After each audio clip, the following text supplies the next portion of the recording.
ప్రజా తీర్పును గౌరవిద్దాం, ప్రజల్లో ఉందాం, సమస్యలపై పోరాడదాం. కార్యకర్తలకు మనోధైర్యం ఇచ్చిన డాక్టర్ గోపిరెడ్డి గారు ప్రజాసేవలోనే ఉంటానని హామీ. నరసరావుపేట. గతంలో నన్ను 2 సార్లుగా ఎమ్మెల్యేగా గెలిపించిన నరసరావుపేట ప్రజలకు ధన్యవాదాలు. ఇప్పటి వరకు నా విజయం కోసం కష్టపడ్డ వైఎస్ఆర్ కాంగ్రెస్ పార్టీ కార్యకర్తలకు పేరు పేరున నా ప్రత్యేక ధన్యవాదాలు. డాక్టర్ గోపిరెడ్డి శ్రీనివాసరెడ్డి గారు. ఎన్నికలలో ప్రజలు ఇచ్చిన తీర్పును గౌరవిస్తున్నామని డాక్టర్ గోపిరెడ్డి శ్రీనివాసరెడ్డి గారు ప్రకటించారు. వైఎస్ఆర్ కాంగ్రెస్ పార్టీ కోసం, తన కోసం పనిచేసిన నాయకులు, కార్యకర్తలు, అభిమానులు, ప్రజలకు అందరికీ పేరు పేరున ధన్యవాదాలు తెలిపారు. ఆంధ్ర రాష్ట్రంలో కూటమి ప్రభుత్వానికి మరియు నరసరావుపేట కూటమి అభ్యర్థి చదలవాడ అరవింద్ బాబు గారికి మా కృతజ్ఞతలు, అభినందనలు తెలిపారు. ఎన్నికల ఫలితాలు చూశాక వైఎస్ఆర్ కాంగ్రెస్ పార్టీ కార్యకర్తలకు ఎంతో నిరుత్సాహపడ్డారు. ప్రజల తీర్పును శిరసా వహించి స్వాగతిస్తున్నాము.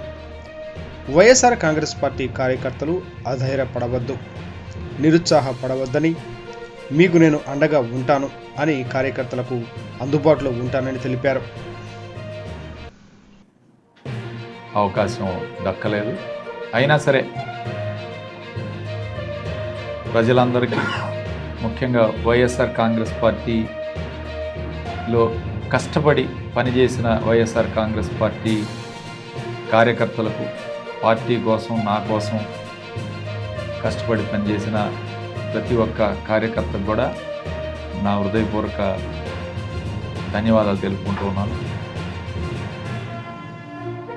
ఎన్నో అడ్డంకులు ఎదుర్కొని, ఎన్నో కష్టాలు కూడా ఎదుర్కొని మీరు నిలబడి ఎన్నికల్లో పోటీ చేసినందుకు, ఎన్నికల్లో కష్టపడి నా విజయం కోసం కృషి చేసినందుకు మీ అందరికీ కూడా ధన్యవాదాలు. అట్లానే ఎన్నికల అనంతరం, ఎన్నికల్లో రిజల్ట్ చూసిన తర్వాత వైఎస్ఆర్ కాంగ్రెస్ పార్టీ కార్యకర్తలు, అభిమానులు నిరుత్సాహం ఈరోజు చాలా బాధగా ఉంది.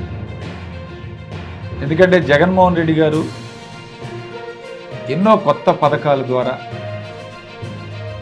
దాదాపు 70%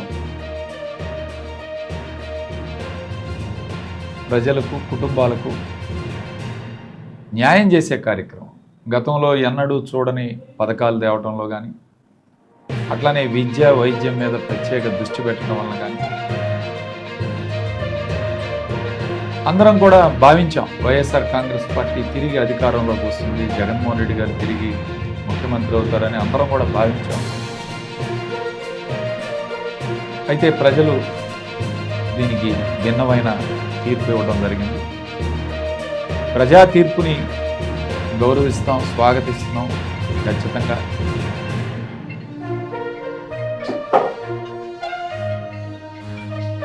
మరి ఈరోజు గెలిచిన కూటమి ఎమ్మెల్యేలకి, ఎంపీలకు, అట్లానే చంద్రబాబు నాయుడు గారికి, పవన్ కళ్యాణ్ గారికి, నరేంద్ర మోడీ గారికి కూడా నా హృదయపూర్వక అభినందనలు తెలియజేస్తున్నాను. అట్లానే ఈరోజు ఈ యొక్క రిజల్ట్స్ వచ్చిన తర్వాత వైఎస్ఆర్ కాంగ్రెస్ పార్టీ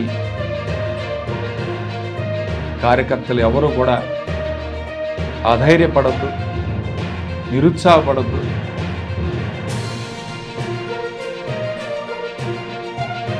ఎన్నికల్లో గెలుపు ఓటములు అనేది సహజంగా జరుగుతూ ఉంటాయి. వీటన్నిటినీ కూడా మనం అర్థం చేసుకొని మీకు అండగా ఉంటాం, ఎల్లప్పుడూ అందుబాటులో ఉంటాను, ఇక్కడే ఉంటాను. ఏ సమస్య వచ్చినా మీకు అందుబాటులో ఉంటాను, ఏ కష్టం వచ్చినా ఇక్కడే ఉంటాం. కాబట్టి మీరు రావచ్చు, ఎవరు కూడా అధైర్యపడద్దు. అట్లానే అందరూ కూడా సమన్వయం పాటించాలి.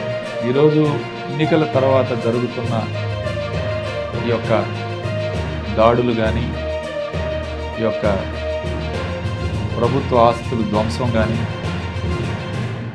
వీటన్నిటి మీద కూడా ఎస్పీ గారికి కూడా రిప్రజెంటేషన్ ఇవ్వడం జరిగింది. ఎస్పీ గారిని కూడా కలవడం జరిగింది నిన్న. అట్లానే ఎవరైనా సరే గెలుపు ఓటములు సహజంగా ఉంటాయి. దాన్ని అర్థం చేసుకొని ఎలాంటి దాడులకి పాల్పడకుండా అందరూ సమన్వయంతో అభివృద్ధి లక్ష్యంగా, ఇక ఎన్నికలు అయిపోయినాయి, రాజకీయాలు కాకుండా అభివృద్ధి పదంలో ముందుకు వెళ్ళాలి. నర్సరావుపేట నియోజకవర్గాన్ని అభివృద్ధి చేయడంలో ముందుకు వెళ్ళాలని అరవింద్ బాబు గారిని కూడా